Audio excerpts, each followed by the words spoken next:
Welcome back to Framing the Future, a symposium exploring the potential of Web3 technologies to solve big global challenges. We're on day 2 of our 4-part symposium. So for those of you who weren't here yesterday, we are the Frontier Technologies Hub.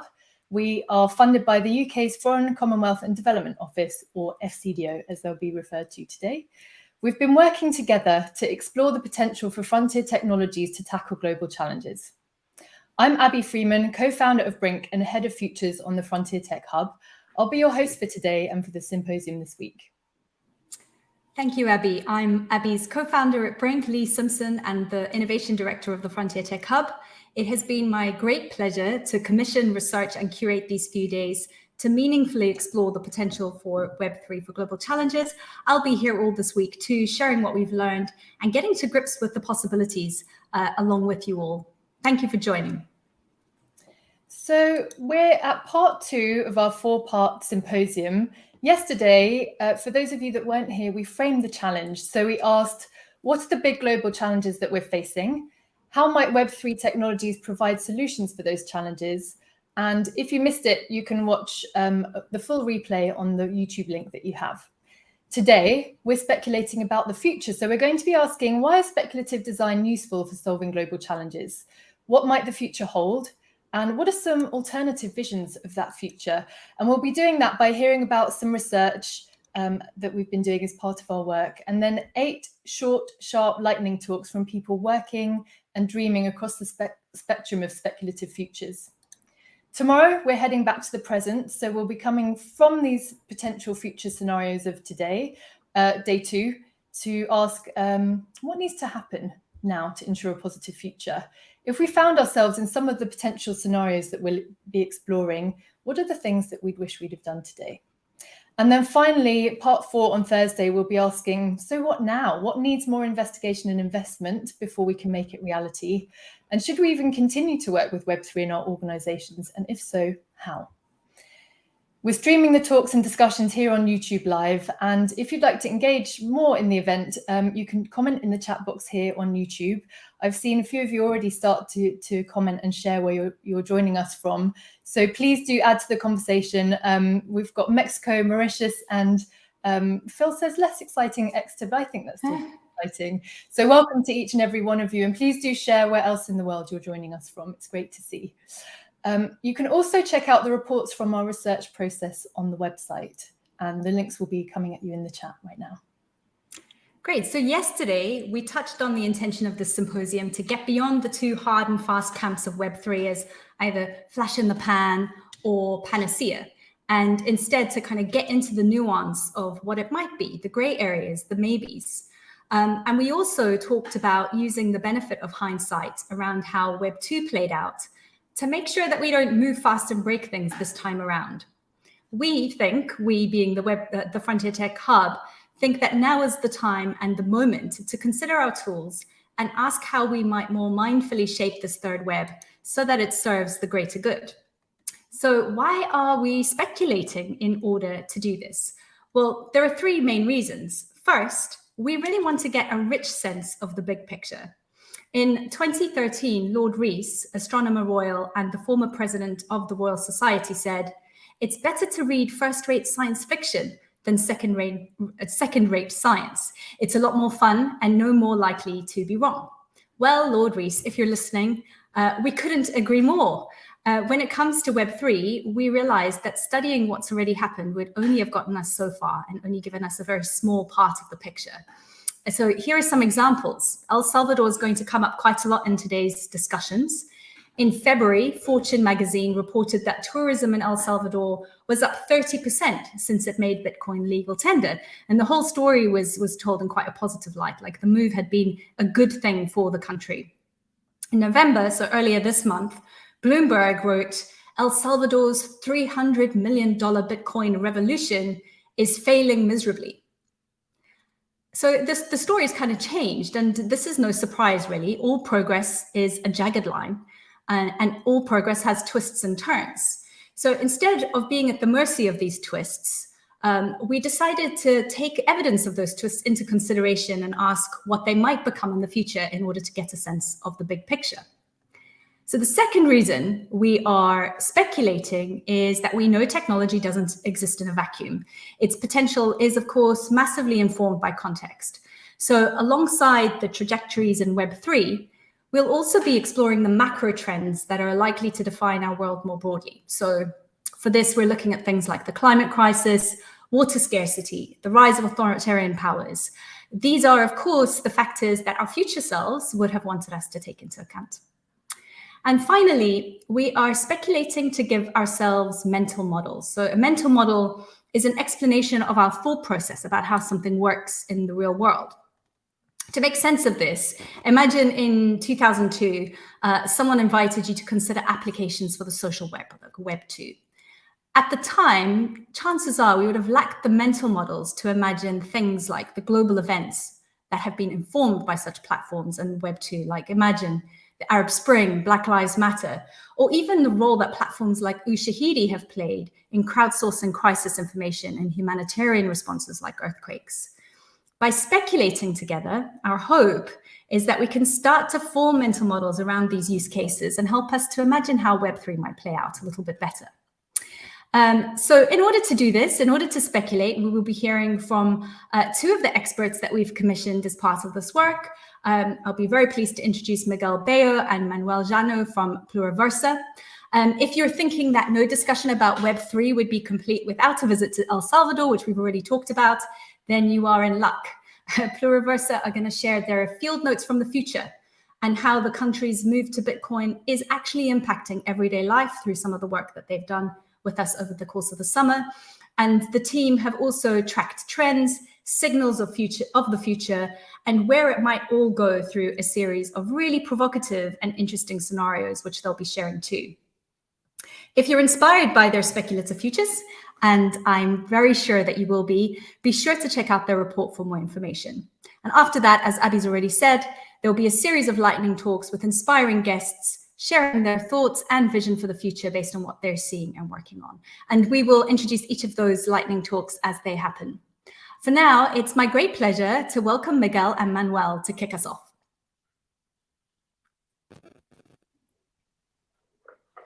Hi. Thank you. Thank you, Lea and Abby, for having us. And thanks also to the Frontier Technology Hub and all the team making this summit happen. We were honored to participate in this research. So today we will talk about speculative futures in the context of Latin America.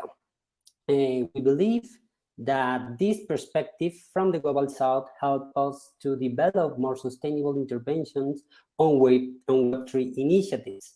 So the first thing I'm going to ask you is, please take some distance from the present and imagine the year 2038. Forget my name label here on the screen, just forget it for a minute, and let's start speculating. Hello, I am Atambay 09, and here is with my brother Inchi 309. We come from the Neo-Amazonian nation, but after the big decoupling in 2035, we were assigned to the Decentralized Autonomous Migration Program, where we lost track of our parents. They are our only family, and we are still looking for them. Okay, as you noticed, this was just a prototype of the speculative future that is provocative and challenging. With this short speculative introduction of ourselves, we can understand that there were many important changes in the socio-technical regime. First, people use a sort of code as the name. We don't know why, but this is probably impacting their relationship with others. Then, the current Latin American nations, as we know them, have disappeared. Also, there was a significant event called the Big Decoupling. We don't understand it, but it seems that impacts families. And finally, people were redistributed under a new form of decentralized aid program, which could have worked better. So speculating about the future is not a proposal, but a provocation. It helps us to tackle a critical perspective of the socio-technical regime, imagine alternative futures, or explore the potential implications of such a war. Perfect. Thank you, Miguel, and hello, everyone. Super happy to be here. My real name is Manuel Llano. I'm a co-founder of Pluriversa, and with Miguel Bello. We like to say that we are a network of change agents designing new worlds from the global south, using the power of design as a tool for change. In the next 30 minutes, we will present our speculative work for the FCDO as part of the project Web3 for Development. We will be discussing our critical posture and approach to the challenge from the global south. We will cover the process that we followed to create alternative futures, highlighting 3 of the 5 scenarios, focusing on future use cases. Overall, we hope to unleash opportunities areas and mitigate potential risks and unintended consequences of this emerging technology. So first, we have 2 research questions. What is the potential for a decentralized web to address global challenges? And where are the opportunities and speculative use cases around Web3 technologies? But first, we wanted to challenge a little bit the concept of development from the global south. We acknowledge that in the name of development, people of the south have suffered painful consequences, and that creating just and respectful bridges and relationships between diverse worldviews, not only the north and the south, but the diversity that lives within the national boundaries, is imperative to collaborate in a constructive manner where the difference can flourish. In the words of Daniel Rivas, a community leader living in a post-war rural village, whom we interviewed in El Salvador, companies come with the promise of development and employment generation, hire few people under unfair working conditions, and generate environmental damage that affects many inhabitants, for example, by contaminating water resources. So we began with our challenge, Web3 for development. But what development? What kind of wealth do we want to create? For whom? For what purpose? Several post-development theorists, such as Arturo Escobar and Gustavo Esteva, had challenged the very meaning of development. According to them, the way we understand development has its roots in the earlier colonial discourse that represents the Western North as advanced and progressive and the South as backward, degenerative, and primitive. We know that this approach did not work. It was hierarchical and was unjust. We know there are alternative views from the South that are claiming for other ways to foster collaboration in a more just and equitable way. Post-development theory calls for a more autonomous, local, pluralistic, and decentralized forms of wealth. That is why we like to think about this project as Web3 for post-development. Okay, so let's now take a tour on our speculative process, through which we integrate voices and mindsets from a global south to understand the present, project the possible futures, and hopefully inspire some action in the present to shape blockchain technologies for good. First, we would like to give tribute to the enormous effort to the rest of the team. With them, we were able to bring together different voices from design, technology, law, sustainability, strategy, and philosophy to tackle together such a complex and multifaceted issue as this one.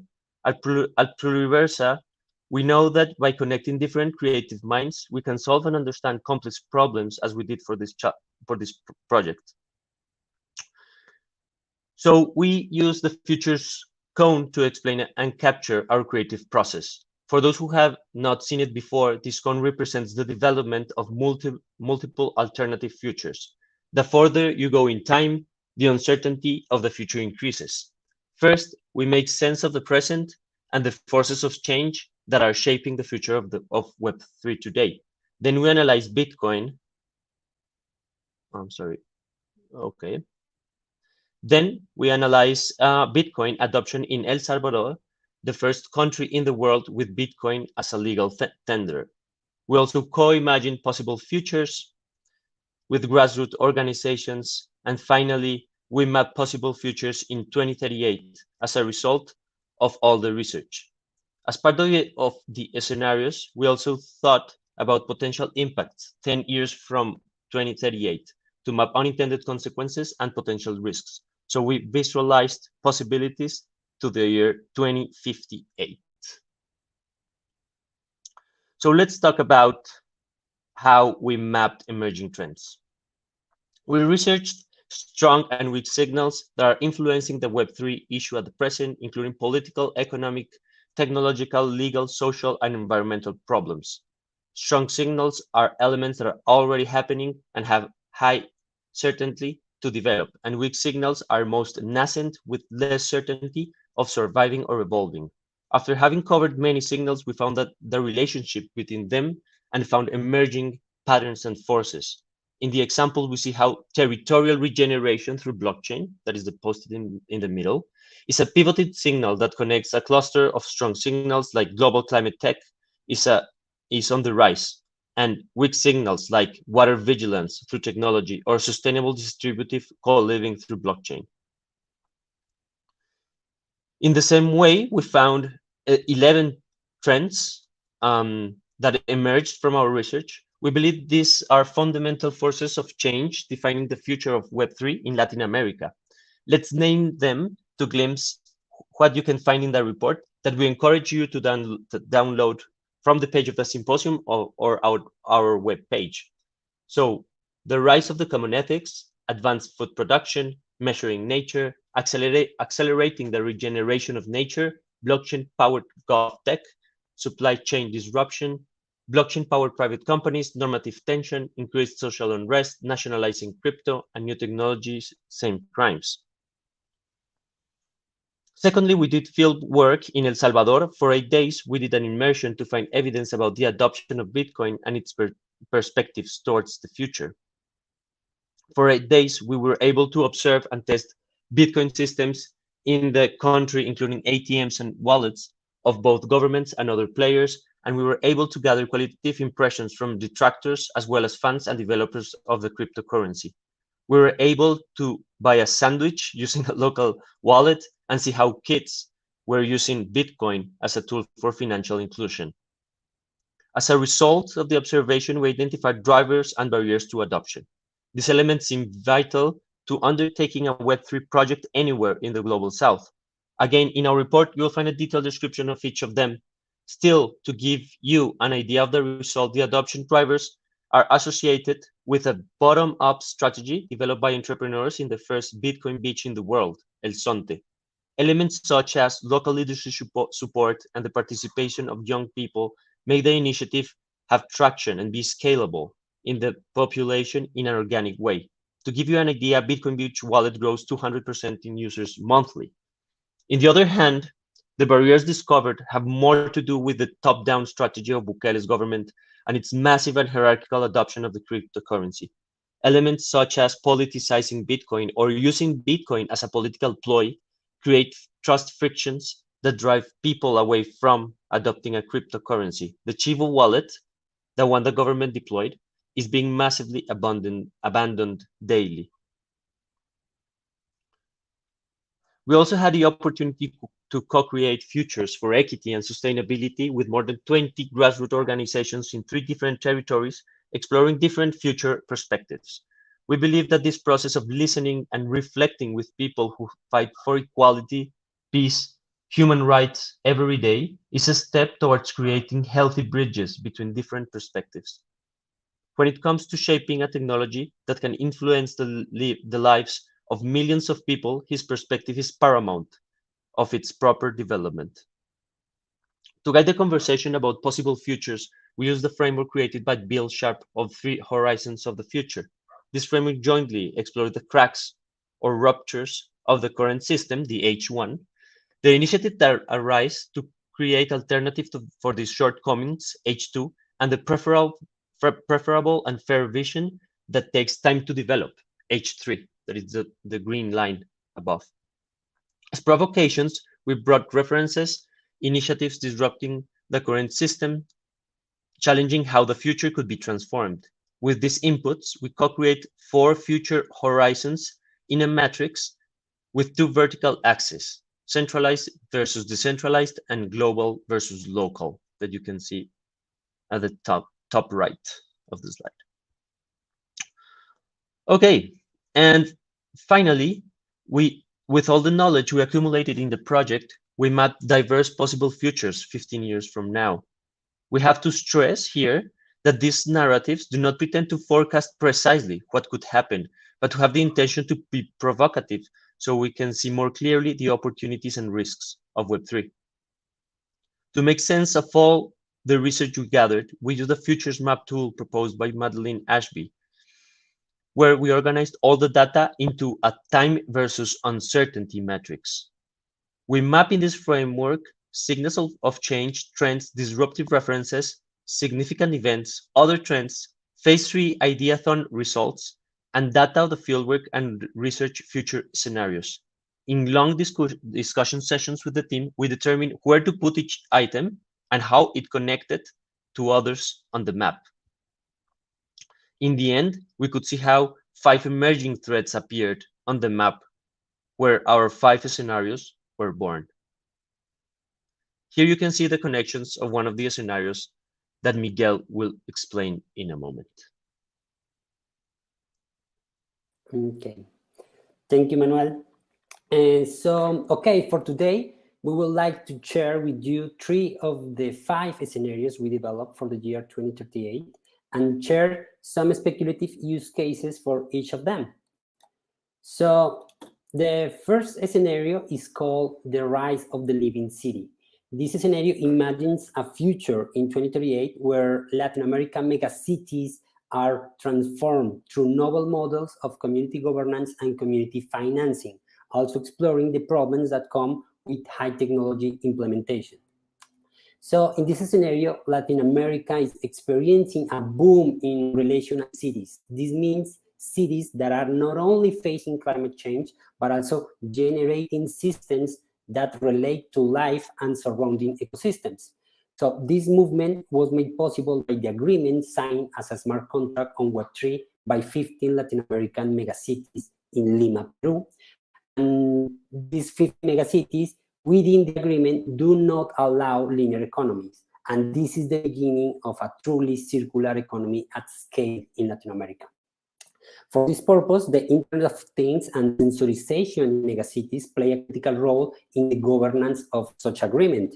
Data to know if the agreement is being complied or not. And also citizens develop new forms of democratic participation using Web3, where they participate directly in the decision-making of the communities. So it means that, let's say, new forms of impact investing emerge, and citizens can invest in their neighborhood using Web3. So the communities gain the capacity to produce goods and services for their autonomy, creating local workshops and maker spaces. But unfortunately, not every scenario is risk-free, and all the technology installed for these circular cities also turn against people's interests, allowing massive surveillance of citizens and the implementation of social scoring. So some of the speculative use cases for Web3 in these scenarios are, first, in the terms of pluralistic post-development, we imagine or speculate about this relational and convivial city. So as I mentioned, there was a Web3 agreement signed for circular megacities.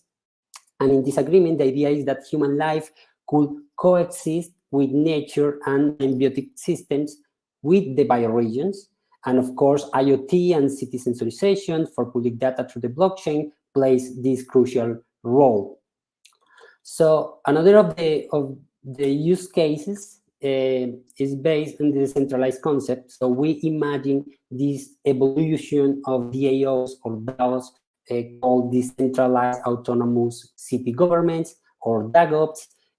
Basically, they are platforms to propose and participate directly in the decision making, and also it creates this representative, participatory, direct, and fluid democracy. So new forms of democracy and participation emerge in these new cities. And another use case in terms of the autonomy, we call it decentralized citizens finance, in which citizens are able to invest in projects of their interest. So basically they need a trusted community treasury, models, and automated resource funds, and Web3 allows such a thing. And also this is based on smart contracts. So these smart contracts are citizens monitored and audited, bringing transparency, breaking bribery, breaking corruption that is well common in Latin America.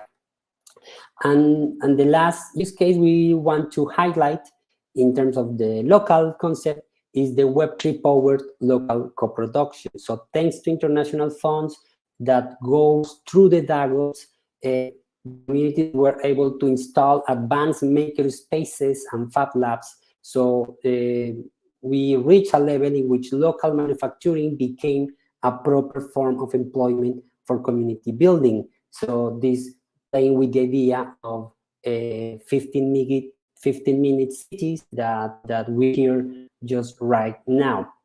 So this is just some of the use cases we found. There are so many in the scenarios, so we hope you read the full report and find them by yourself. So the second scenario is called fluid decentralization. In this scenario, we explore a future in 2038 where Colombia has employed the use of a new Web3 cooperative model to ensure food and water security. So in this scenario, Colombia confronted massive droughts thanks to international cooperation and Web3 technologies. There were times of scarcity, of water scarcity. So, and this water scarcity exacerbated violence in different rural areas of Colombia. So under severe problems of territorial governance, new cooperative environmental organizations emerged in Web3. For those that they don't know, Latin America has a very strong tradition of the cooperative movement. So we play with that idea, and new technologies are implemented as well for territorial protection based on environmental knowledge and indigenous ancestral wisdom. So ancestral wisdom is used as well to program algorithms for the territorial protection. And the cooperatives, and this new form of cooperatives, now audit as well extractive companies to respond to potential environmental impacts, like mining companies, for instance. And these new creation models help to protect water and reduce the plundering of natural resources by extractivist forces. And this brings new forms of decentralized science as well. And protecting nature is a priority for communities. So this brings as well essential or critical changes in how rural communities organize themselves. So some of the use cases for Web3 in this scenario are, like in terms of decentralized, the first is the decentralized autonomous cooperatives or DACOs, as we're playing with this idea of DAOs or DAOs. So basically they are a territorial environmental authority. They coordinate environmental and productive movements along the territory.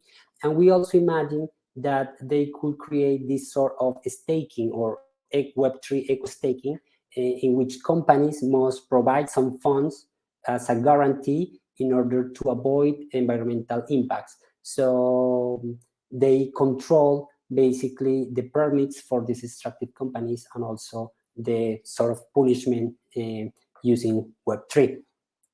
So another of the use cases in terms of the autonomy we imagine or we speculate about Web3 community-based clean energy models. So we need that, and we know that these protocols are going to consume a lot of energy. So it's important to guarantee clean energy security, and in order to keep these Web3 governance models operational, and most importantly, it becomes a source of work and livelihood for the young in rural areas. So young people could install this infrastructure and learn how to repair it in order to have a living as well. So another use case in terms of the local, we imagine or speculate about these Web3 title deeds or property titles and clean production certificates. So basically in Colombia, happened a land redistribution for social justice and regeneration using Web3 technologies. And also it creates environmental certificates on the blockchain, allow real-time visualization of the state of the crops, harvest, demand, waste, and the quantity and quality of water. This is like a dream of a supply chain in terms of local production.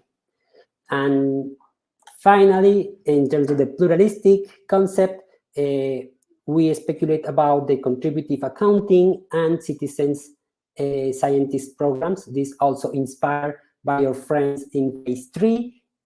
So basically, participants are compensated according to their contributions to environmental, food, medical, and scientific goals. So what it means is that even kids could be involved in scientific programs, gathering data and being compensated for their participation, for instance. And basically, this contributive accounting helps to ensure that members' commitment keeps on time, and we reach a financial sustainability as well using Web3 technologies. So the last scenario we want to share in this talk today is called dispossession and hope. In this scenario, we see how climate change affects migration patterns in Latin America and how Bitcoin redefines ownership across the region. So in this scenario, Latin America is experiencing an unprecedented massive migration due to climate change and the deterioration of the quality of life. Basically, families are desperate to migrate to China via the Pacific Ocean to pursue the Asian dream, and Asian superpowers take advantage of the region's fragility to exploit its vast natural resources.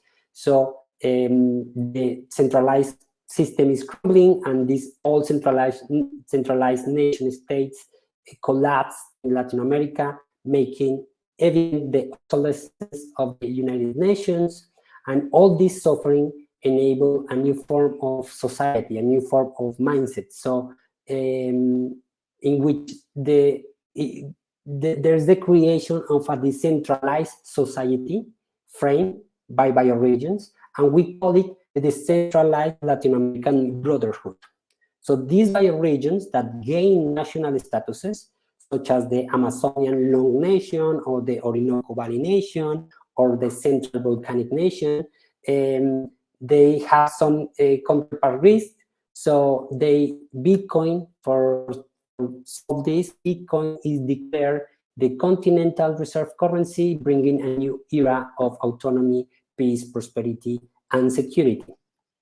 So this is really speculative, and some of the use cases in terms of the decentralization, we play the idea of the decentralized society, or DESOC. So basically, the bioregions are community epicenters with national statuses, and this involved in the emergence of this decentralized Latin American Brotherhood. We even had a flag that is in the top right of the screen. This is the flag of this new brotherhood. So another use case in terms of autonomy is the Bitcoin as the continental reserve currency. So a nation needs to avoid the counterpart risk in the decentralized society. So that's why Bitcoin is selected as reserve currency. And these new nations reach a consensus on the legitimate state of custody without the use of brute force. So what it means, that is really complex, is basically that they don't need to fight, and they have clearly the consensus in which to follow the next steps. So basically it means peace for the region, and also this type of algorithmic currency change the mindset to a low time preference mindset.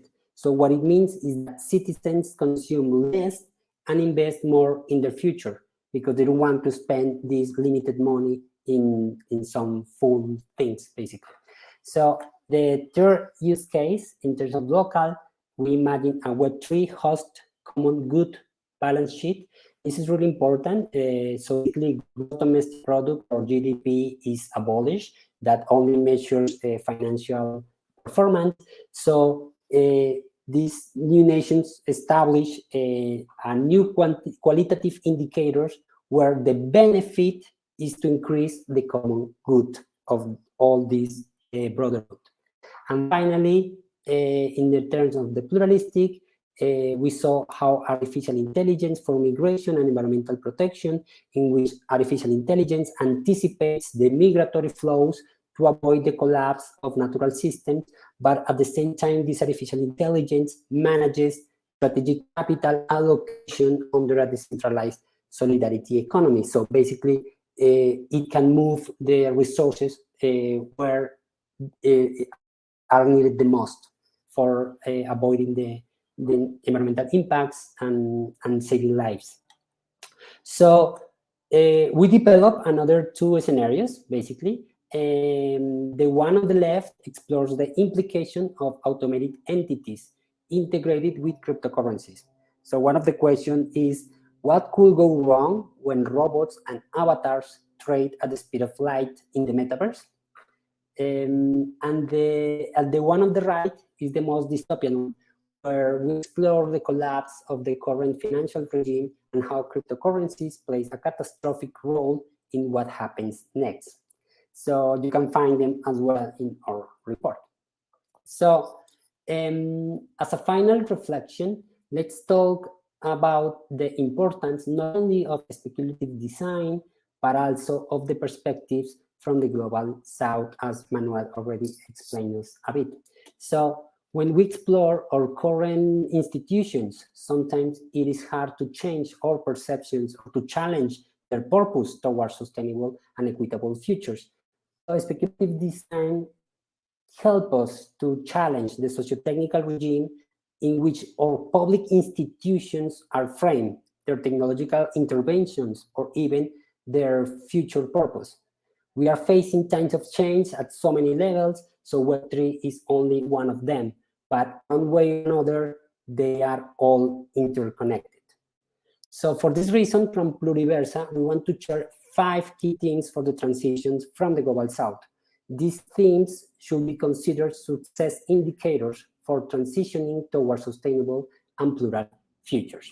So first, the recommunalization of social life.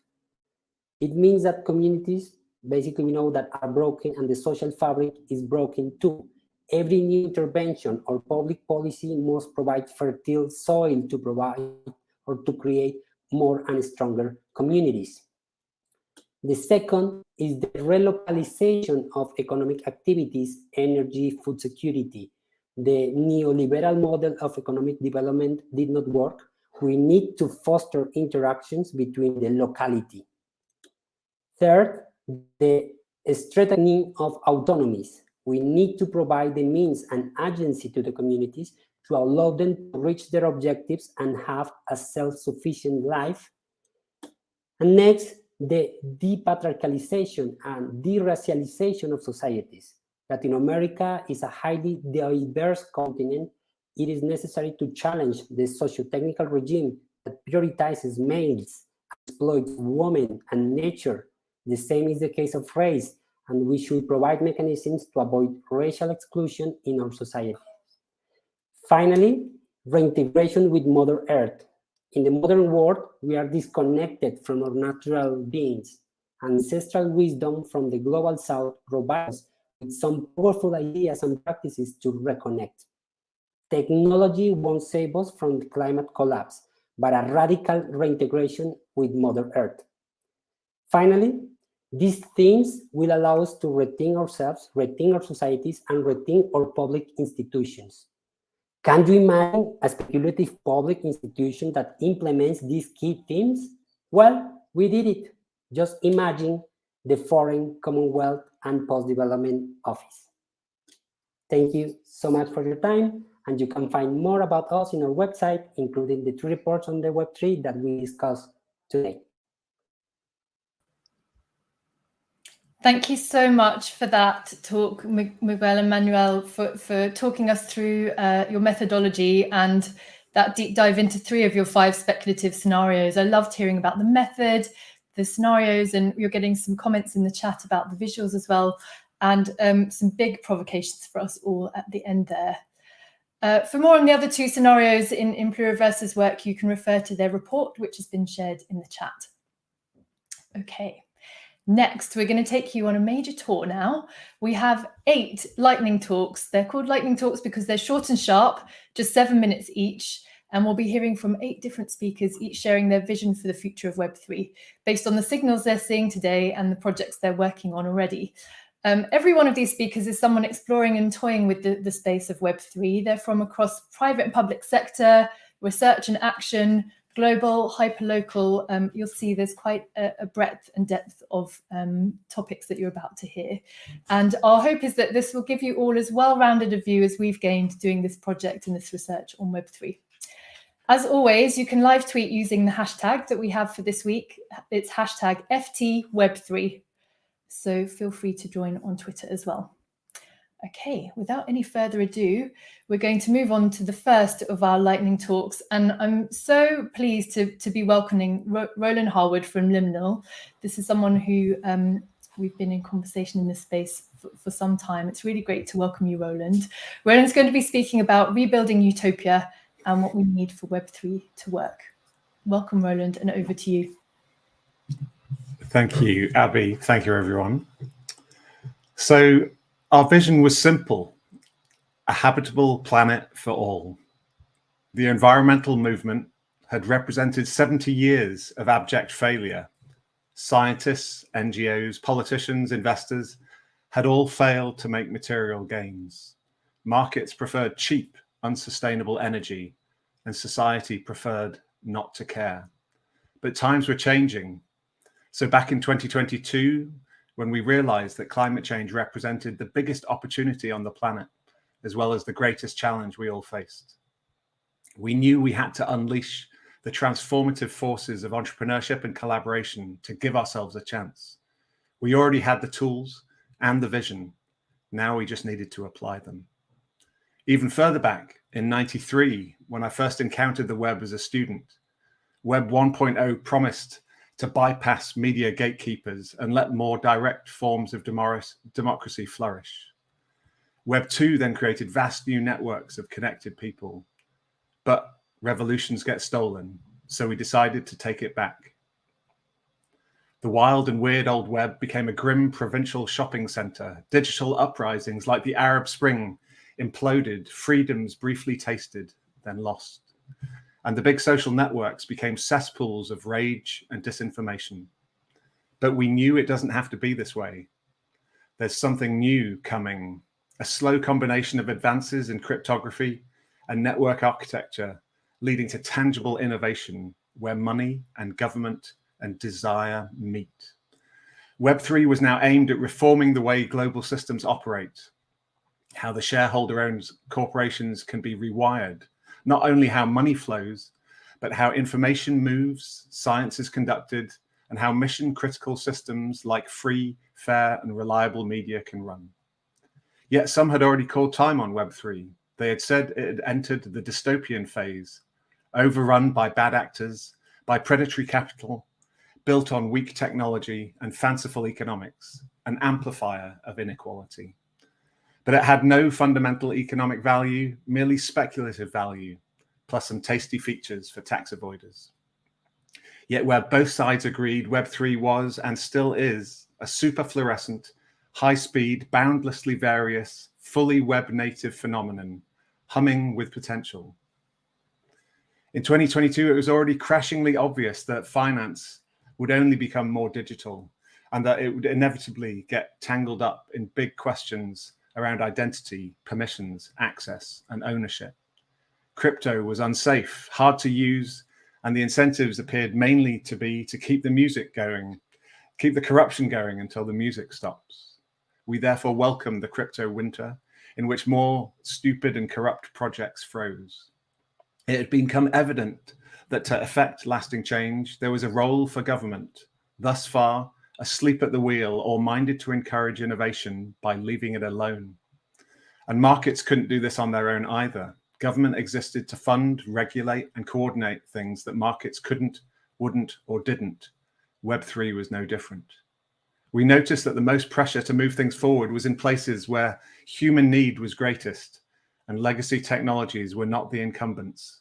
We therefore nurtured more innovation at the edges. We realized that one of the core benefits of Web3 was the direct aggregation and coordination of capital with a minimum number of rent seekers, and then certain new moves became possible. Decentralized science, DeSci, an amalgamation of scientists, entrepreneurs, and educators proposing new ways to measure reputation and methods to distribute intellectual property and research. WeFi, cash mobs as the new flash mobs, a sudden flexing of people-powered capital to realize a cause, funding by and for the people. So to realize our vision of a habitable planet for all, we needed to build a world-class ecosystem building upon Web3. Now, if you hadn't heard about us already, the liminal community had come together in 2019, united by the idea of collective intelligence for the greater good. We'd been working on various international development projects, sustainability programs, and were experimenting with building new data unions. And we knew we had to practice what we preach, namely to be increasingly community-driven. And to stimulate this, we gave every member co-ownership tokens for developing and leading new projects, referring members, active community participation, thereby earning an upside of the value created along the way. We learned so much from this experience about what needs to happen for collective intelligence to happen at scale, building the climate ecosystem that truly shares the risk and rewards of climate action. Yet the ecosystem was so busy and fragmented back then and hard to navigate. So many different people, organizations, processes, metrics, terminology, and most important of all, a closed and competitive mindset, all stopping us from making the progress we needed to. Ideal ecosystems don't just emerge, they are fostered. So we identified 3 big gaps in investment, knowledge, and narrative. We didn't have all the answers, nobody ever does. But we did have informed questions and a diverse network of people and partners. So we asked them, where is the opportunity? Where do commercial and societal interests align? Together, we acted and learned. We made mistakes, but also got something useful done along the way and built that habitable planet for all. Now that was and is a future worth fighting for. Thank you. Thank you so much, Roland. That was wonderful, and what a way to kick off our lightning talks. So that was talk number 1 of our series of lightning talks. I'm going to keep things moving, and we're going to move right on to our second talk in this series. It's my pleasure to welcome to the stage Fancy from Radar, who's going to talk about running and building a meaningful decentralized community in Web3. And Fancy will be joining us with voice only. Over to you, Fancy. Hey, yeah, thank you for the intro. And I feel like I'm going to touch on a lot of topics that are similar here, because what I wanted to explore was what the emerging behaviors are around this use of technology, or this evolution of technology, and the cycle which is ready for adoption, because we're at a breaking point in society around all the things we've seen today. And I think that comes mostly from a loss of control. And so when I've been building Radar, which I'm going to talk about in a bit, what I see is this technology is a tool for individuals to feel some of that control again, that accountability, and essentially that ownership. And when we started the journey of the last technological revolution, there were all these promises, but we didn't really realize the knock-on effects of all those behaviors which would exist today. The evolution of that technology, which led to, you know, performatism, battle for authenticity, activism, revolution, you know, convenience, creativity, all of the things that we use and we take for granted. And for me, the future of Web3 is all about how we decide to behave with this new model of ownership. And you can trade out the word decentralization here if you want, but we're already seeing all these signals for the hype and the hyper financialization of culture, the tokenization of everything, and the shift in the way we view money in terms of a YOLO economy. Because that same mindset doesn't really care about what's happening behind closed doors. And what I feel when I'm building a community with, you know, normal people who don't immerse themselves in this technology normally, they don't care about ZK rollups, they don't care about the nodes. What they care about is the fact they've got this new social currency that they can use together. And essentially they'll be able to launch decentralized communities with their friends instead of kind of side hustles or kind of jobs they have to take on. And so for the next generation, I see this, you know, entire opportunity to create a new wave of mutual aid, a new meta labels of generosity. And amongst the incredible examples, obviously, we've heard today, the big unlock is that shift of what we can do with the behavior of ownership. Because now ownership gives you that community market edge, that competitive advantage against other platforms or services that exist in the world. And as all features, you know, we already feel are becoming basically one. Everyone's got the same, you know, cameras or the same use of this technology. There's no difference between the iPhone 14 and 13. The big unlock I see in the way I think brands and communities will move is who gives meaningful ownership, who creates belonging, and who creates adventure. And the ones who give the most meaningful ownership will win. So that's how I've been instigating Radar as a decentralized community. You know, the community even voted on my kind of equity in it. And we're exploring these new forms of collaboration and coordination. We're a futures foresight network, and we're actually focused on creating a flywheel of better futures, the ability to discover, incubate, and deliver a future into reality, not like we just heard from Liminal. And it's built on this belief that most futures agencies or clients don't always take that accountability on for the forecast they make. And there's all these amazing innovators and future makers on the ground who can receive no credit and attribution. So alongside kind of this meaningful community, which we use and is powered by the Signal token, our social token for governance, we're also building a futures protocol, which can track back through the signals you share within culture to credit people for when they discover things and try and find out where the origins of those things come from. Because Radar is not actually a DAO, which automates human behavior and human decisions out, but a decentralized community that automates human decisions in.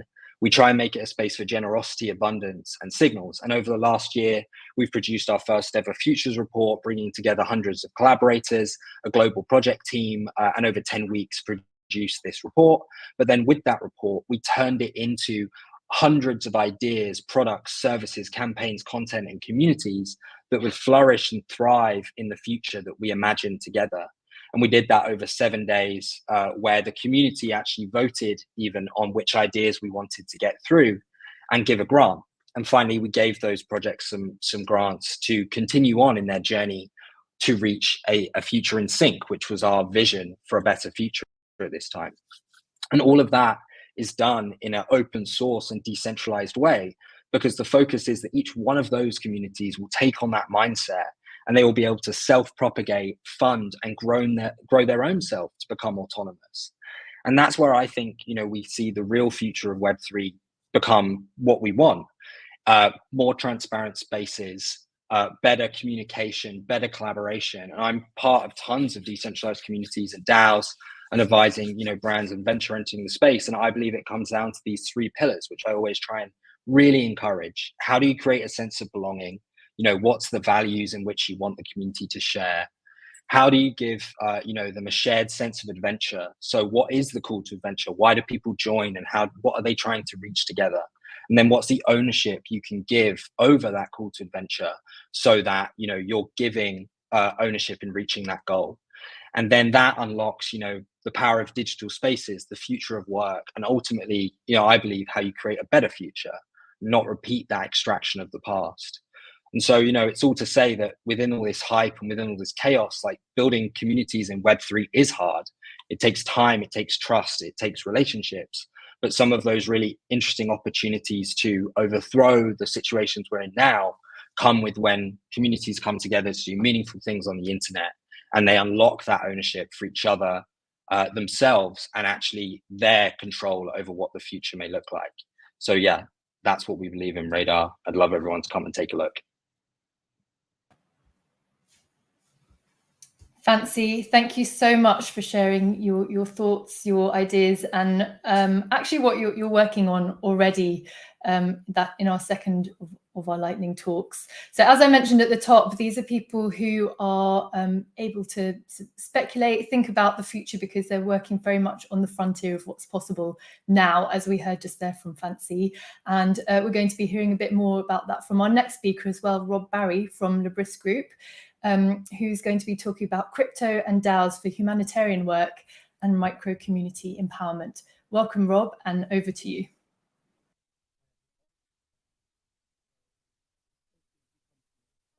I think, Rob.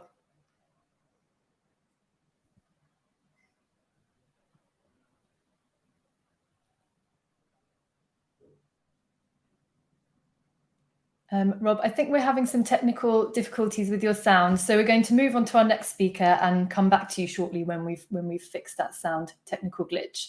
And so we'll move on to our next speaker, Samer Hafa from Genius Tags. Samer is going to be talking about a solution for international collaboration. Welcome, Samer. Thank you so much for joining us, and over to you. Thanks, Abby. So we're a team of humanitarian information technology experts in over 20 countries, and we build and market solutions focusing on transforming humanitarian aid delivery, trust in the humanitarian process, accountability, learning, and feedback. The topic of my talk today is our latest solution, which is called Genius Chain. So this is something that we started working on 3 years ago, with a vision to address some of the humanitarians' most pressing issues for a dignified experience for those in need. Genius Chain is two things, actually. So it's an open initiative to all humanitarian actors to bring the incredible features and properties of blockchain and Web3 to humanitarian work. So it's a collection of standards and libraries and tools that we're building to enable humanitarians to embrace blockchain and use it in their operations. The second part of Genius Chain is that it's a collection of tools and applications that we're building on top of Genius Chain to address those most pressing issues that we started this whole project to try and address.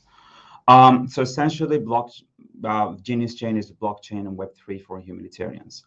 It works as follows. So there are accounts for all the actors involved in the humanitarian process. So there are accounts for beneficiaries, implementing partners, suppliers, international non-government organizations, donors that provide the fund for the aid.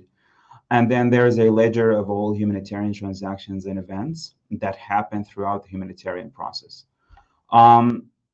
So the question here is why? Like if we have a ledger of humanitarian activities that captures all of the events and all the transactions that happen in the humanitarian process, what is the value that is brought to the humanitarian work?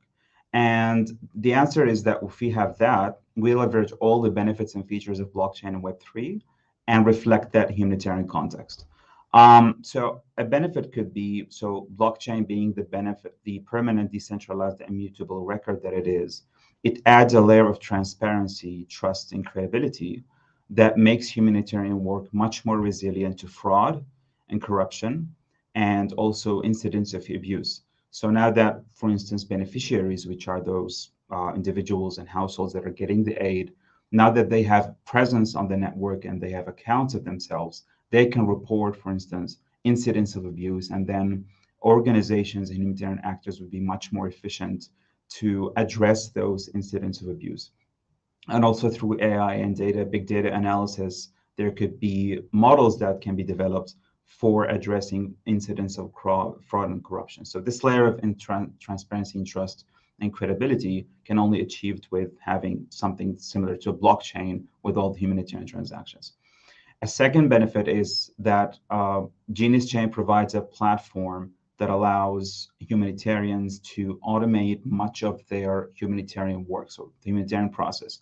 So in the humanitarian process, generally, it's a rigid process that ensures that aid reaches the people that they need, that is needed, but it's also public money. So it's important to protect that money and make sure that we know where it's going.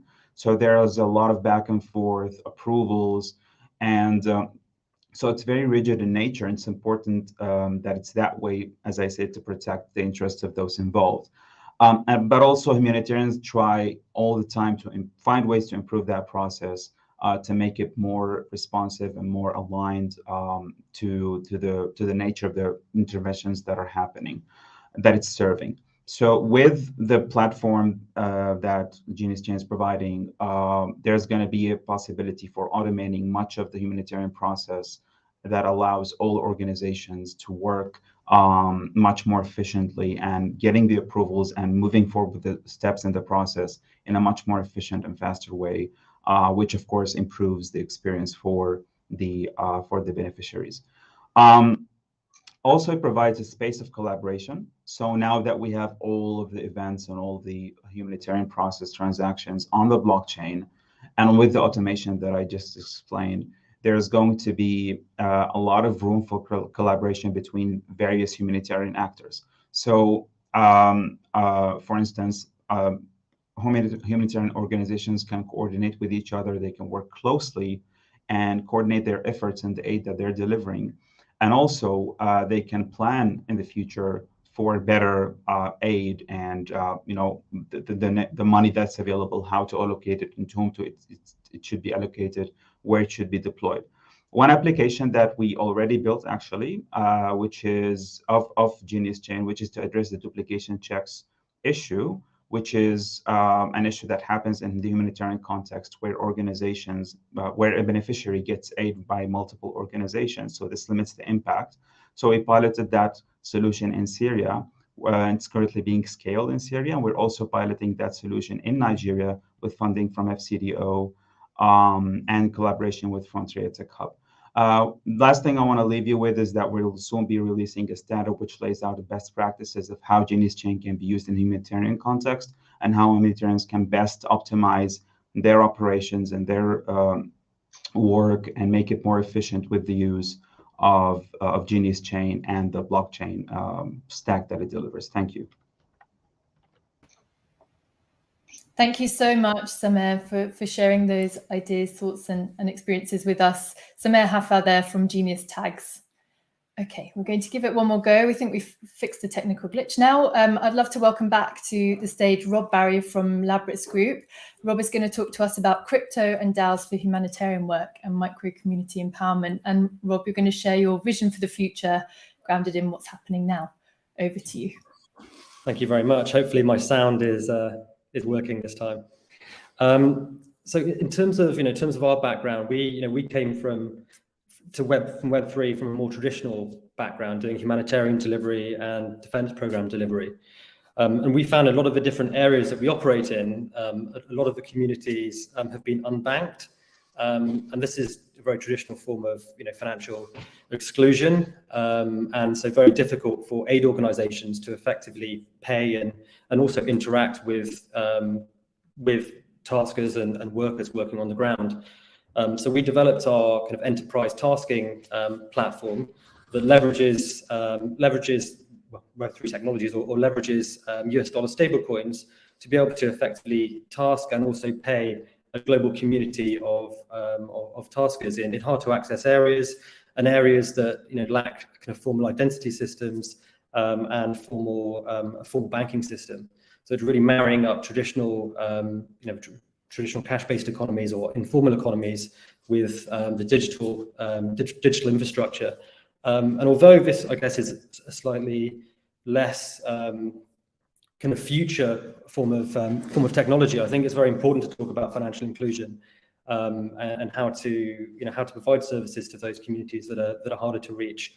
And so our initial stage was really kind of setting up, being able to set up a payment platform for these communities, and also provide a method for international donors and government organizations to effectively track payments into the communities and make sure communities aren't being subverted and that the payments are going to where they should be going.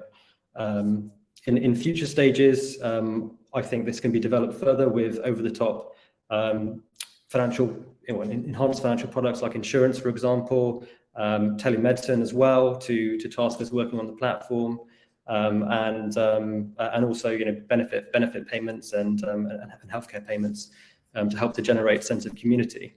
But still, this is, I suppose, the first stage of development. And in the second stage, and I see this is where Web3 becomes particularly interesting, is promoting a different form of governance.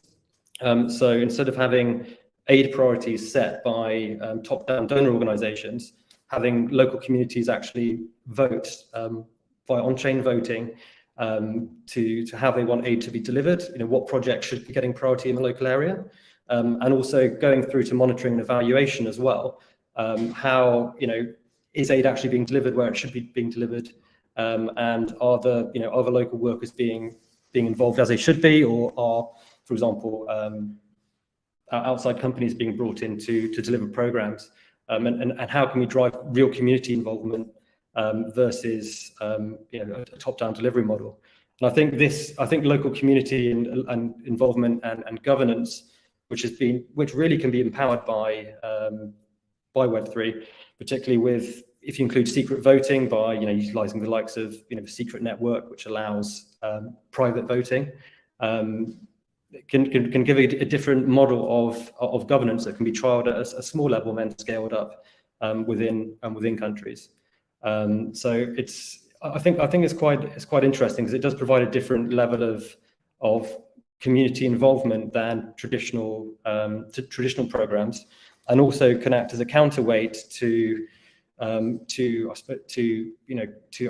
states that might be coming in and doing, for example, like the Chinese Belt and Road programs in Africa, which very much co-opt local elites and don't necessarily deliver to the local economies and bring in local workers, Chinese workers to actually deliver the programs.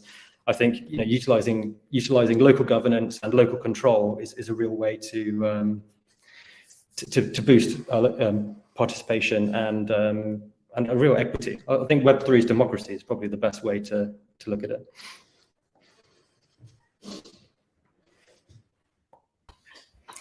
Thank you so much for that, Rob, and some great insights there from your work. We're going to keep moving on to our next lightning talk, which will be from Gustav Stromfeld from the UNDP, which is the United Nations Development Programme. Gustav is going to be talking to us about digital ID and blockchain, Gustav's vision for the future, grounded in the work that's happening right now. Welcome, Gustav, and over to you. Thank you, Abby. I didn't actually realize that I was going to be speaking about digital identity, but regardless. So, I mean, my experience in blockchain, I've been working with blockchain at the World Food Programme, the United Nations Development Programme, and the United Nations Innovation Network as the blockchain group lead for the United Nations. And I'm finding that as I experience and learn more about blockchain, I become more and more of a skeptic. And I ask myself really the question, to what extent are things really changing? I listened to a really, really interesting conversation by Tim O'Reilly, the author of the O'Reilly books. And he said, in a process of decentralization, things also centralize. And if we look at the progression of the internet, Web 1, Web 2, Web 3, there has been different centralizations and decentralizations in that process. And so one has to ask, what's actually changing? So when I take that into account, I think, well, there is lots that's changing. There is obviously, and one of our other speakers, Fancy, talked about the change in ownership, this concept, this change in the concept of owning something that exists online, also being able to own one's own identity online, which is really interesting because it's something we've never had to think of before. What constitutes your identity online? How does an identity get built up in the digital space? How does that interact with the state level physical actors? How do we exist in this hybridized environment where we're half digital, half physical, and we're engaging with possibly different personalities, possibly with different accounts, possibly with multiple accounts in these various digital forums where we might be engaging in serious processes with real money supporting them. And so this question of identity really sits at this crossroads of philosophy and and technology. It's not just a question of technically how do we create identity products. It's a question of technically how do we want to organize ourselves and work together as a human species in these various spaces, these various digital and physical spaces. In the United Nations, there is a lot of work going on to explore how digital technologies, but blockchain technologies specifically, can be used. And so, with regards to that, you can really break that into a number of kind of smaller buckets. You can think, well, how do we use blockchain and Web3 technologies to support a more effective delivery of humanitarian assistance and operating effectiveness? Then you can think, well, how is that changing the human experience of engaging with these assistance products? You can think of them as. And then finally, at a more of an industrial scale, what are the big tectonic shifts that are taking place that are driving changes across the broader world? And the first one, in the first place, well, we can think of what our previous speakers have talked about. Increasing transparency, increasing accountability, enabling organizations to better organize themselves and their resources. But I have to say, for me, and from what I've seen, that's mainly business process changes than just blockchain being a wonderful tool. It's the business process change that comes when you create and instigate a new technology. Secondly, in terms of the assistance delivery, one thing I have noticed is that when we need to deliver active support, we need the fastest means that's already embedded in the culture. And one of the challenges we faced on multiple occasions when trying to use any form of crypto-based product or voucher products is you have to create an agent network. And so to create an agent network, to create a cash out system, you have to turn that initial voucher, that initial thing, into a product that a person can consume to support their livelihood. And that's not evident. It's not as simple as saying, well, blockchain will solve the problem. But that said, there are some really interesting things happening. So, for example, if you look at a company called Grassroots Economics, this is not an endorsement. However, I find their work really, really interesting. They've been creating community currencies, and community currencies are a way for you to create a closed loop system, or not closed loop, but a closed environment system, whereby you can ensure a certain amount of market activity and volatility of transactions. And that ensures that people are engaging with each other and avoiding the challenges of the kind of the center of what happens is when a fiat currency is put into a local community, a rural community, it very quickly comes back to the city. So a local currency can ensure that it's in that community for a longer period of time, ensuring that there's a medium of exchange. So that's a really interesting way to match what's happening in the crypto world with what really is needed on the ground. So I think there's some really, really interesting things that can take place. Another area might be the world of governance and the opportunities that come with having governance systems that are distributed, that create more opportunities for participation and also much greater transparency. And I think a great example of engaging in transparency is what Ukraine did after. I can't remember what it was, but the first after Maidan, they created one of the most transparent procurement systems on the planet. And this was created to ensure that people really engage and really know what's happening when it comes to the public distribution, the public spending of funds, which I think is a phenomenal usage of the blockchain technologies. But again, it's not really Web3. It's more just ensuring internal transparency. Now, when it comes to Web3 more generally, I think there are some critical areas that we need to figure out before we can really access all those great benefits that come from the technology. And one of them is this question of identity. Take, for example, some of the large DAOs, some of the large decentralized autonomous organizations. Take one of the issues that comes with being able, if you have a lot of money, you can access and create a number of accounts and have a huge portion of the voting power in one of these decentralized autonomous organizations. So how does our physical identity, our unique individual physical identity, match our digital identity, which may not be unique, and we might have kind of separated ourselves into multiple different forms. So that's one example of one of the challenges around this question of identity in the online space. And I think I only have a couple minutes to go. So I'll say finally that I think there's so many opportunities across so many different use cases when it comes to the uses of blockchain in the humanitarian, the development, and across other market spaces as Web3 becomes more embedded. But it's not be all end all, and there's still a lot more work to do. Gustav, thank you so much for that. Certainly a lot more work to do, and many thoughts and provocations for us there. Okay. Next up on our lightning talks, we are going to move over to hear from Yosuke Ushigome, who's going to be joining us from Takram. He's going to be talking about hype cycles and why it's important to co-create and give agency back to people. It's my pleasure to pass over to you. Right, thanks Abby for the lovely introduction. I wasn't sure that I was going to talk about hype cycles, but anyway, let's give it a go. So I'm coming from this design agency called Takram, and I'm going to talk a little bit about making futures tangible. We call us design innovation firm, design innovation studio. We're based in Tokyo, London, New York, and Shanghai. We basically help organizations realize their futures by researching, visualizing, and prototyping interventions to galvanize stakeholder groups to drive change. So I have to say, we're no expert in Web3 or blockchain, any of those technologies, but we're expert in making futures tangible. So as today's theme is speculating about the future of internet and Web3, some of the learnings we got from recent projects are hopefully applicable to imagining what the future of Web3 might hold. And I'm going to talk about what's important in that through this project, where Hitachi EU asked us to imagine post-COVID futures in several European cities. Hitachi EU works with governments and industries to build essential infrastructures like railway and power plants.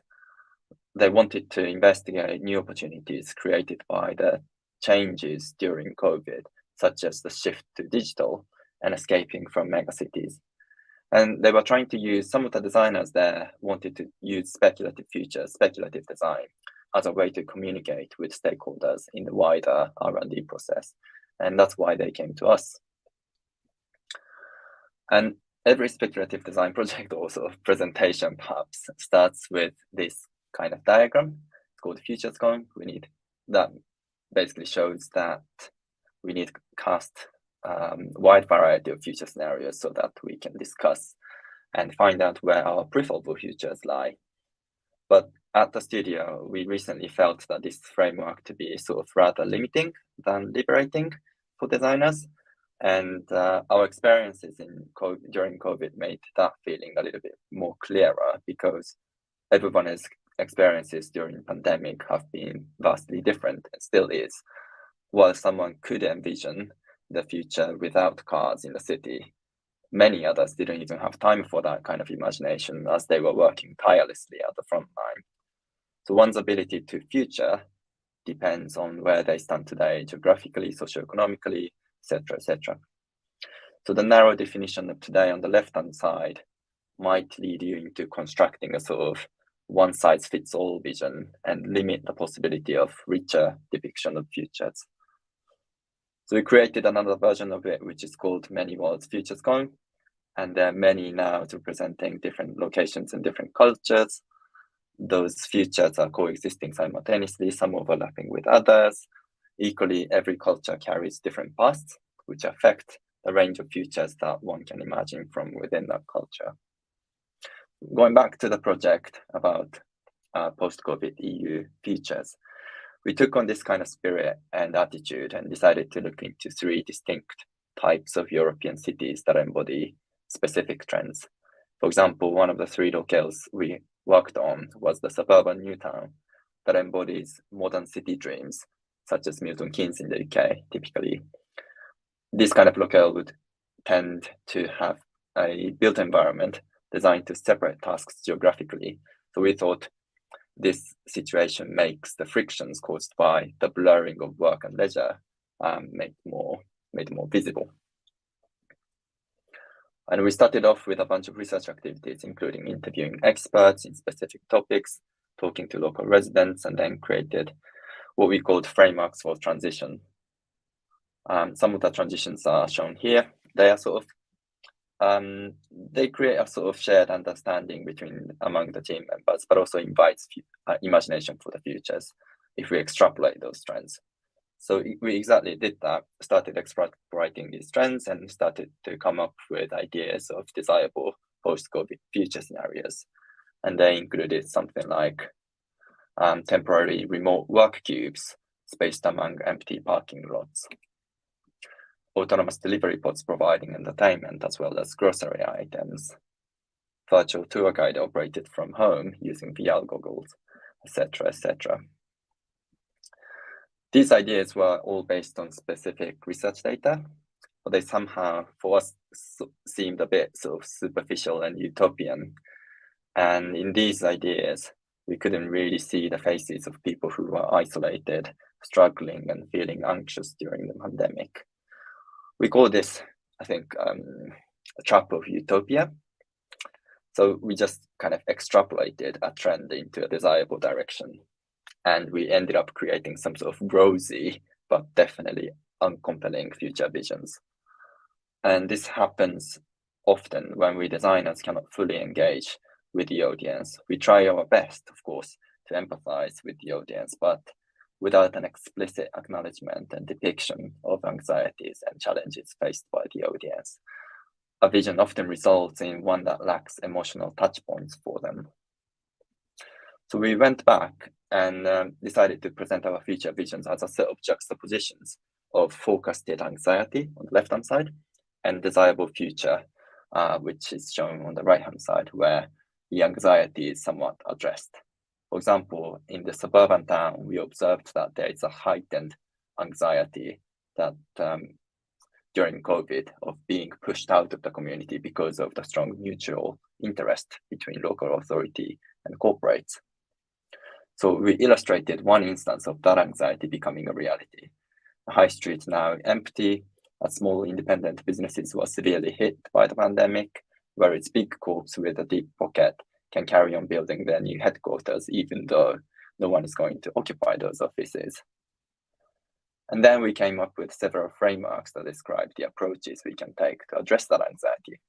We illustrated, again, one instance of that desirable futures, where previously empty high streets are now revitalized through enhanced citizen engagement and digital infrastructure that supports it.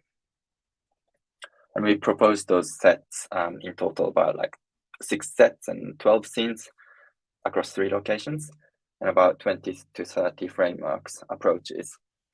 And Hitachi is now using these materials as the inspiration in the R&D discussion with stakeholders, with residents, in the process of building our next city infrastructure.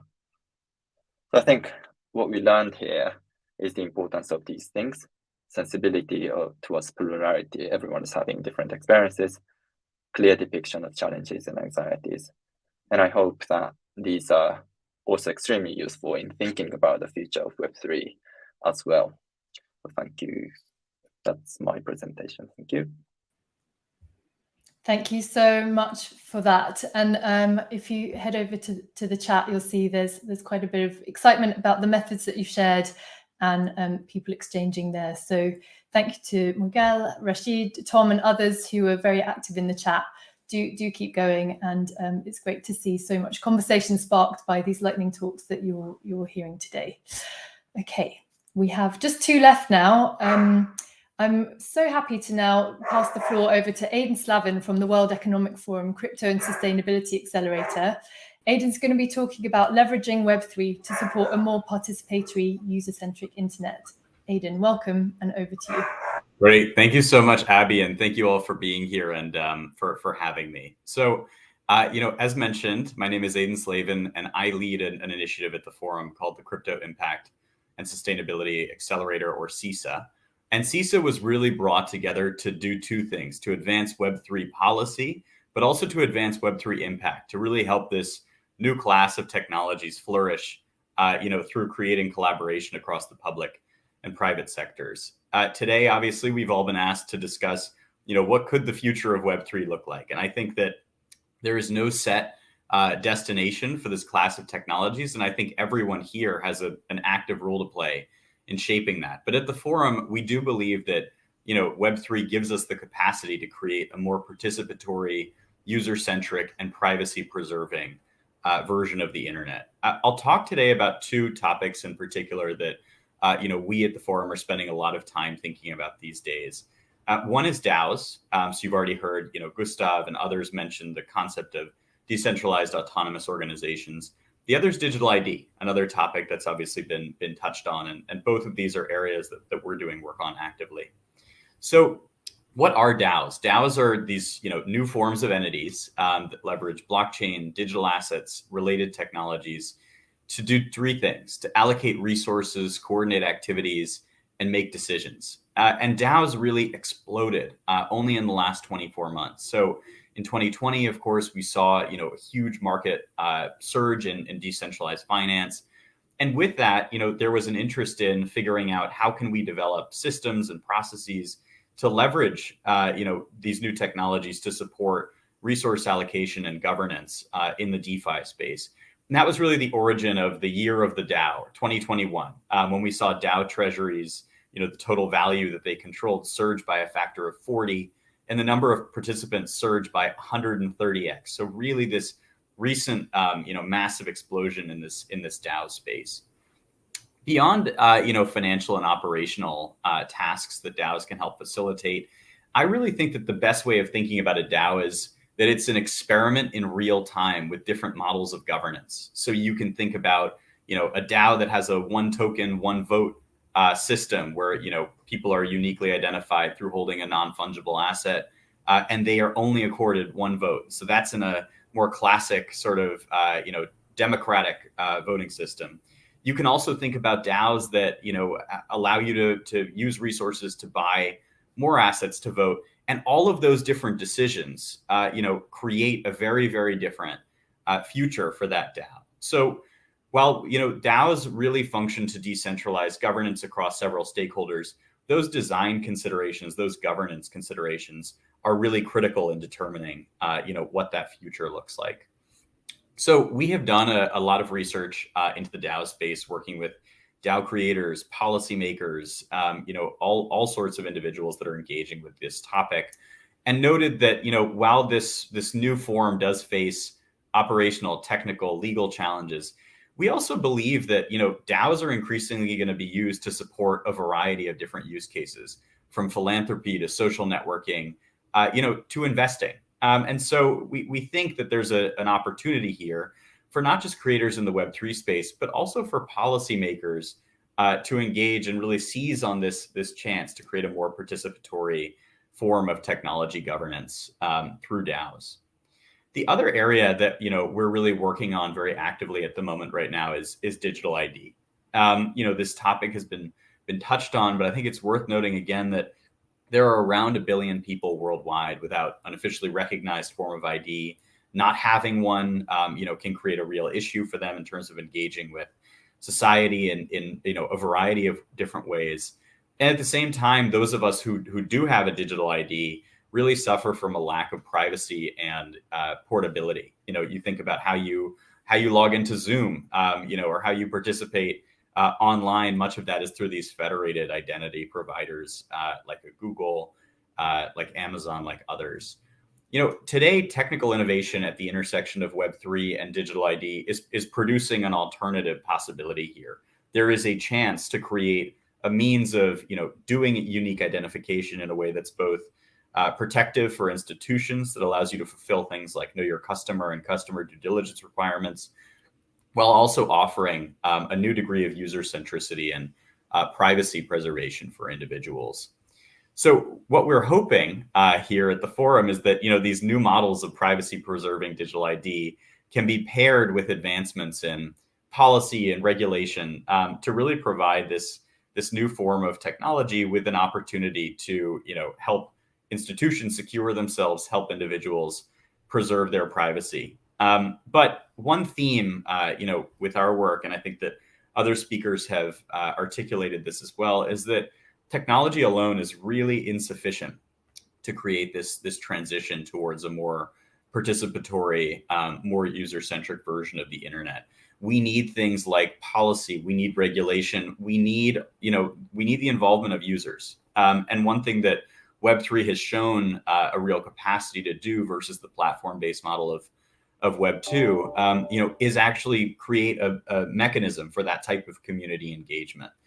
So at the forum, we're really working to create collaboration across the public and private sectors. We're working with innovators in Web3. We're working with policymakers, and we're also working with the everyday users to try and understand how best we can realize the benefits and mitigate the risks of these technologies. I think that, and this is, where I'll close, what's perhaps most exciting about Web3 is that, by its very design, we all have a part to play in its development. So I think that, at this stage, we are in a kind of cautiously optimistic place that with the right models of governance, we can all help develop a more participatory, user-centric, and privacy-preserving version of the internet using the tools of Web3. So I will close there. Thank you, Jim, and thank you, Abby. Great to be here. Aidan, thank you so much for that whistle-stop tour. Many, many provocations and thoughts for us there, and very importantly about the future as well. Some really interesting tensions between people who don't have ID and the flaws in the models of those of us who do, for example. So many provocations there. Thank you. I'm going to pass over now to our final of our lightning talks. It's my real pleasure to introduce to the stage Chris Light from eLivestock. Chris is going to be talking about his work on the frontier of this technology now, with a blockchain solution for tracking livestock for farmers across Africa. And he's going to leave us with some thoughts for the future as well. Over to you, Chris. Thank you. Thank you, and it's great to be here. I'm based in Washington, D.C., but I'm coming from Cape Town, where I'm at the Africa Tech Festival. As was mentioned, I'm CEO and co-founder at eLivestock Global. Normally, I would introduce you to our mascot, who's a Elvis, who's a wireframe artisan-created cow, but no, they said no slides. So anyway, it's an honor to speak with you about our game-changing, award-winning blockchain-powered platform. We're a private company, a VC-funded social enterprise. We have an African co-founder and a female co-founder. I'm the technologist. We have a rancher and a dairy person, and are incorporated in 2019. Official launch 2021. We won Best Blockchain Solution in Africa, Digital Banker that same year. We work to improve the lives of smallholder farmers as well as the health and traceability of their livestock. Traceability is important because it's an overlooked issue. Anyone who's dealt with the supply chain knows what we're talking about. From an agriculture perspective, it results in excess wastage, and that has a negative environmental impact. And as we like to say, you can't easily solve what you can't easily see. We piloted in Zimbabwe, which a lot of people told us not to do, but we thought it was an important test case because they'd had a preventable cattle disease outbreak in 2018 that had killed between 50 to 100,000 animals. No one knows the exact number, but obviously with pre-treatment and coordinated care, that could have been mitigated. We did this with a high frequency identity tag that can be read with a long range reader. Normally, I would talk about blockchain a little bit, but this is a pretty sophisticated crowd. How did I get into this? The startup was I was giving a lightning talk at USAID's ICT for Ag tech event on blockchain, and actually my co-founder Max was actually in Colorado trying on cowboy hats and cowboy boots, and so we started talking about blockchain and traceability in livestock, and we sort of went from there. So you have blockchain, you have distributed ledger technology. People get confused between blockchain and Bitcoin, but I always find the best way to describe it is that all crypto runs on a blockchain, but not all blockchain has to do with crypto. What we've done that's kind of winning us awards, why we were a London School of Economics case study and an MIT case study, is we see opportunities in agriculture for blockchain or Web3 technologies in areas of traceability, commodity management, marketplace creation, and then it's collateralization, the access to capital and payments. We're very focused on digital inclusion, Our system doesn't require the user to actually use the system to benefit from it as long as they're enrolled. And then we're also very focused on financial inclusion, micropayments, microfinance, and that's where we've done this case study on collateralization. I'm a technology skeptic, which has probably kept me out of a lot of trouble over the years. I don't generally believe in solving problems through technology, which is ironic because I am a technologist. Wurst and Gervais have a wonderful PDF on, do you need a blockchain or does the database handle it? Or do you always question, do you need a tech solution and can people handle it? I looked this up. So the Carfax is not just used in the United States, but what's interesting from a financial inclusion perspective is that a lot of people, the banking system is underutilized in Africa, and people put their money generally into assets such as livestock. So we see the cow as sort of the top tier source of value. Our system also works with sheep and pigs and goats, and then with the health record, which is just you can see that as sort of like a Cowfax instead of a Carfax, and then the national ID, global ID that we use for the animal is sort of similar to the license plate, and then obviously the more comprehensive the record, the better the value. So I think everyone's pretty familiar with smart contracts, but they're just an electronic version of a physical, of a paper-based contract. So if we were to do a 12-month contract for an animal, for example, I'll just walk through this and then give my closing thoughts. You would issue a lien, an insurance policy, and disperse the funds. That would be sort of the first of 13 transactions, and then you would collect the payments month by month, and then at the end you would close those transactions out. So we found a way to extend the credit because we protect the transaction. So, and then I think it's being in Southern Africa. One of the things that happened during the COVID lockdown was that people were day trading crypto at home, and there was a bull market, and it literally it kept people from starving. So I think that's an important historical test case that needs to be kept in mind. Someone else mentioned Ukraine. I've been working with Michael Tribanian from the Ukraine Blockchain Association. They set up two digital wallet addresses and collected between 150 to 200 million in crypto, and it processed faster than the SWIFT system. So I think this was an important player and something that should also be studied as a development or humanitarian test case. One of the things to keep in mind with crypto use cases is just because somebody says, people talk about crypto adoption, they say, just because if someone's accepting crypto, it doesn't mean they're using it. They could be converting it immediately. That's the difference between accepting crypto and operating on crypto. And then the general question with money, and I think the future of money is an area that should be studied more, particularly what digital currencies seem to be a tremendous opportunity for the development space. It's faster velocity, it's greater impact, but there's also ethical concerns. So I hear a lot about ethics in AI, but there's also ethics in the future of money, particularly when you get to the retail versions. Stable coins are interesting, but I mean, you've got to make sure that things are real. And I just want to close by saying that Web3 presents tremendous opportunities, but one of the things I'm seeing is you don't get it right when you don't have the foundational technologies in place. And I'm excited to see in the international global development sector that people are spending time on things like cybersecurity and just sort of the foundational aspects, because without the framework, you're not going to get it right. So thank you all so much. Such a pleasure to be here. And I don't just mean Cape Town. Thank you so much. And thank you to everyone who is joining in on the chat and who's been with us today. Abby did promise you a tour of a great range of thinkers and makers, speculators, community leaders, and others from large global organizations. We really hope that you've enjoyed the pace and the variety of the talks, and that you've enjoyed and learned something from what you've heard today. There are so many things that are emerging for me. I thought I would share a few of them.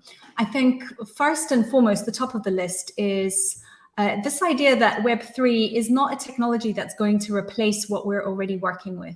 And we heard a fair amount of this over the course of yesterday as well. And we've been encouraged by the researchers and the experts that we've heard from to consider that Web3 isn't a panacea, but that instead it will be in conjunction with the technologies that we are already using and working with today. Personally, I love that Miguel and Manuel demonstrated the real potential in their scenarios might be for Web3 to be in combination with some very old technologies indeed, like nature. And also indigenous wisdom.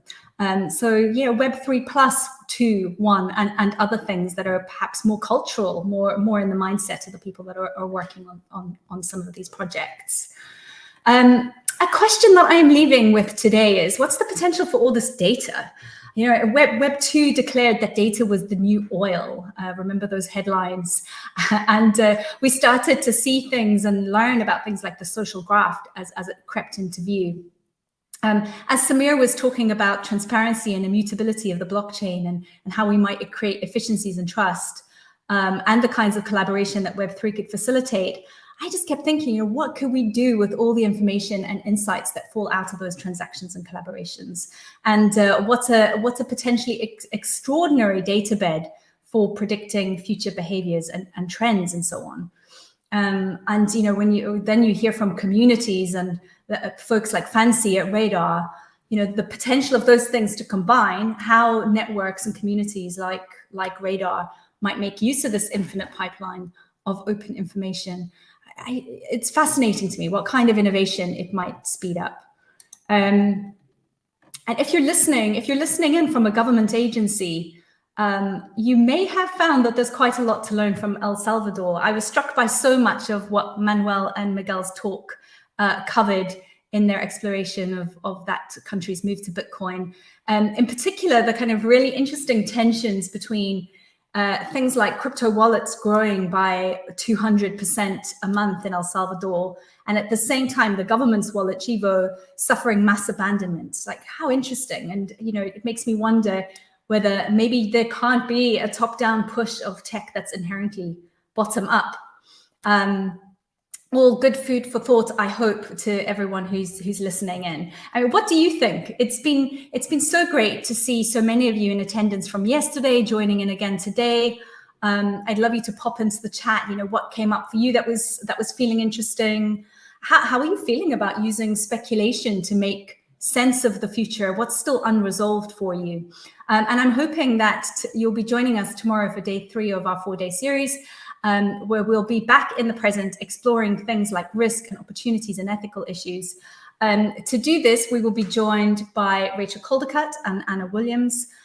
They're from Careful Industries, and they'll be sharing research that they conducted as part of this work commissioned by us to help us understand and anticipate the impacts of these technologies.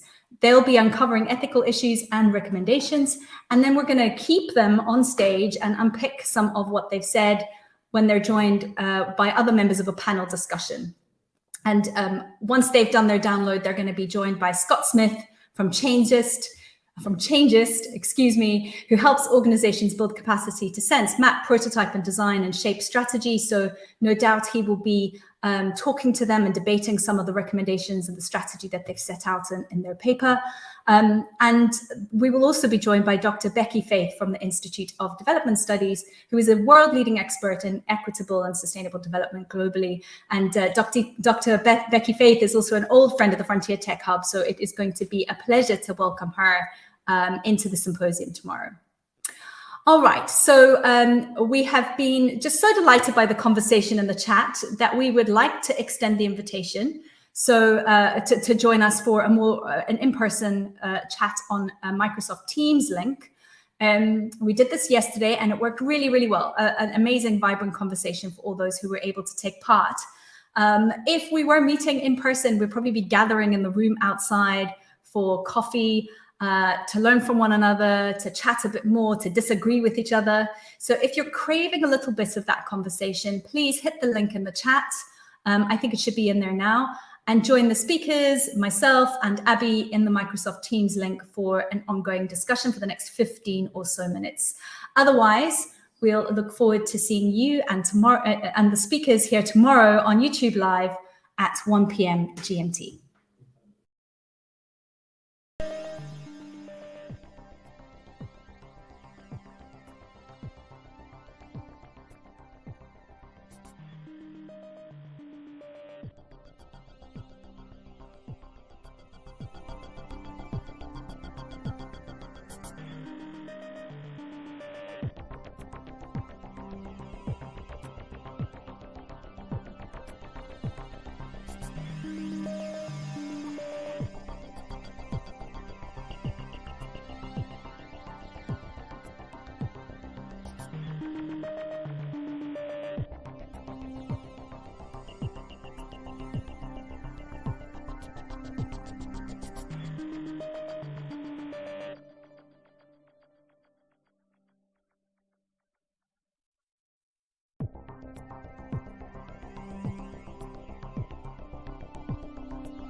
you.